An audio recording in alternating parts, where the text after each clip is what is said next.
Alright guys, welcome to the channel. Today we have my buddy Jake's Epiphone Les Paul Classic here that we're going to set up for him. It's a pretty cool guitar.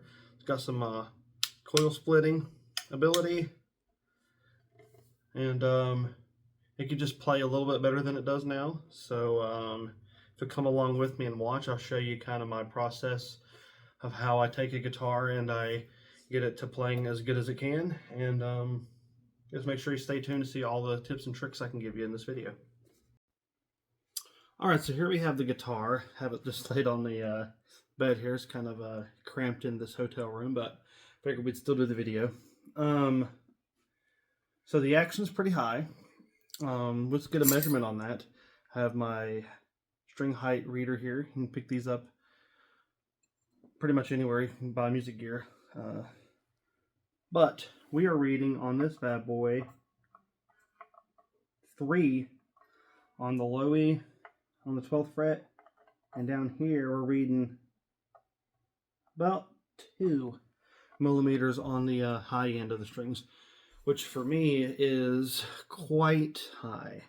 I like mine to be around 175 here and 1 or 75 at the bottom if the guitar can accommodate that. Sometimes 1 is about as low as you can get without too much string buzz, but I think we can try to get to around 1 on this. So that's what we're going to do. We're going to adjust the truss rod, and we're going to maybe lower the bridge a little bit. And I think that's really all we're going to need. Maybe adjust the pickup height a little bit. And that looks pretty good. But yeah, we're just going to straighten out this neck a little bit and lower this bridge a little bit, and should be playing really good. Usually if I'm doing a full setup, I would do a string change with a fretboard condition and I'd lube the nut and stuff, but I do not have any of that stuff with me this week. I didn't bring strings in this gauge, or my Big Ben's nut sauce, or my fretboard conditioner, so we're just going to do a simple adjustment on this just to get it a little bit better for now. Alright, I went ahead and removed the truss rod cover. Just 3 screws there, and your truss rod is right in there on this guitar. And a good way to remember this, I got my Allen wrench here. This is the right size that you need. Most of them are a lot of the same size, universal, but you want to stick this down inside. Make sure you have a good grip on it, because it is easy to strip these things, and it's very bad if you strip one of these. So, see, it's in there really good. To straighten the neck out, you want to move toward the fat strings, toward me. So, we're going to give it a few turns toward me, and sometimes it's easier to even put the long end in there. This is going to need quite a few turns, I would say, because it was pretty bowed. So, just gave it a little bit of a turn, so a couple turns. Way to check this. Put one finger, fret where the body meets the neck, which is right here around the 17th fret. Then you're going to put the finger on the 1st fret, and you want just the slightest bit of movement on that string. So you can go just maybe a little bit more. So let's put this back down in here. There it is. About like that. Let's check it now.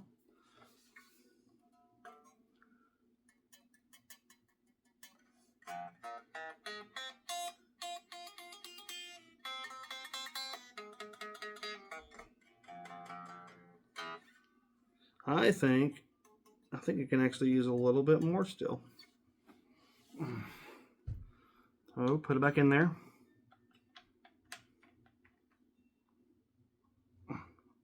Toward me.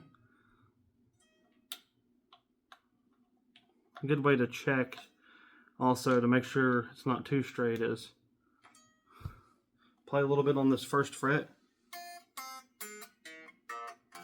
If you're getting excessive buzzing there or fretting out completely, then the next two straight and you needed some relief.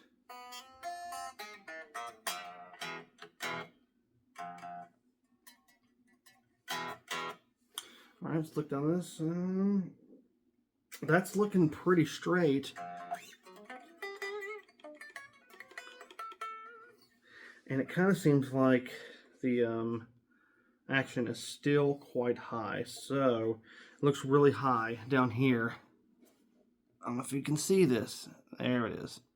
It's pretty high down here toward the heel. So I think that this Tune-o-matic bridge needs lowered a little bit too.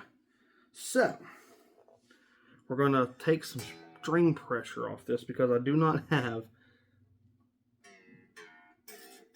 a flathead screwdriver with me.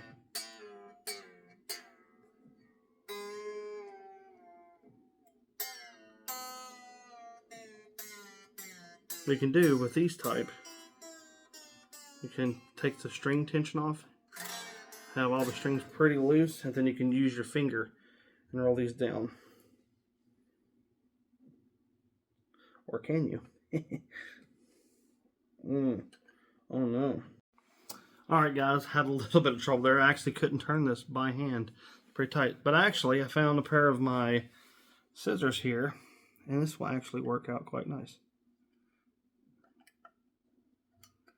Lower this bridge down quite a bit, because like I said, it is pretty tall. Let's go about like that. See what we got here.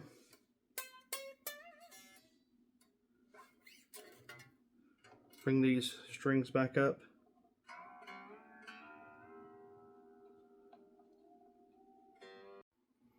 Okay, now I got it tuned up to standard. And then we're going to just kind of test out this action a little bit again. A little bit. Okay, that looks looking good there. Then down here.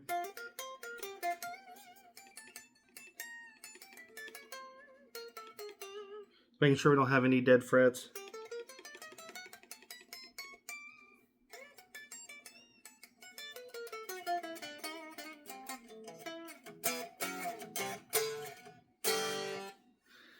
And it's a lot better. Let's check with our gauge what we got now. On the 12th fret, now we have 2 on the low E, and the high E we are setting at 1. So we're at 2 and 1 on this now. 2 millimeter and 1 millimeter down here.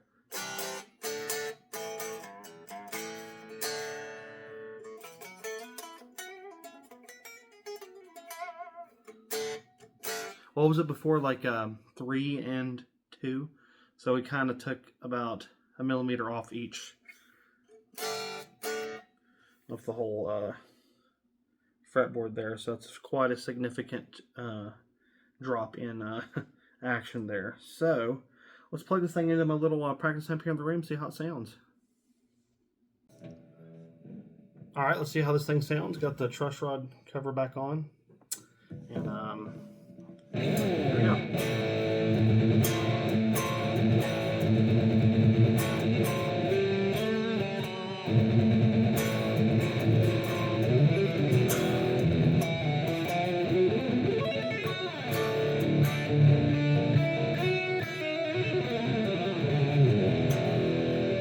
Go to the neck pickup.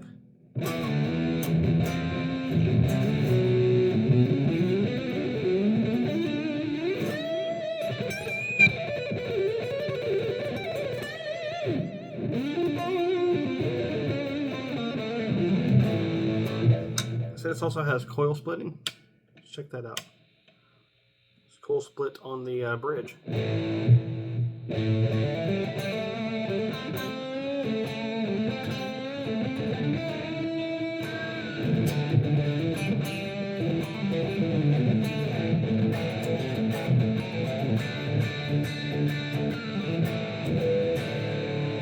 And split on the neck.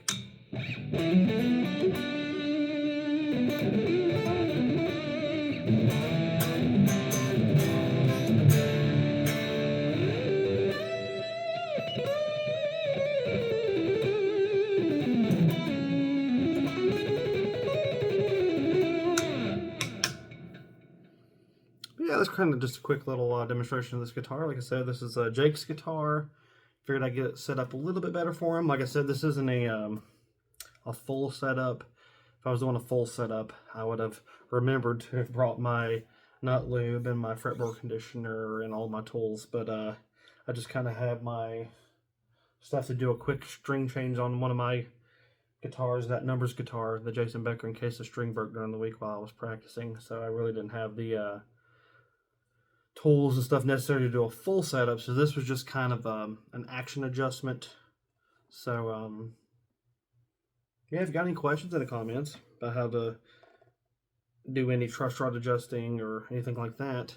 Also, I do need to check the intonation, but I do not have a little small. I'll definitely need a little flathead for to do the intonation, so I'll do that at another time. But if you'd like to see a full setup of a guitar, like a hardtail, like a Les Paul like this, or even another Floyd Rose, I know I've done those in the past, but if you'd like to see a more in-depth, updated one, let me know in the comments. But yeah, thanks for watching.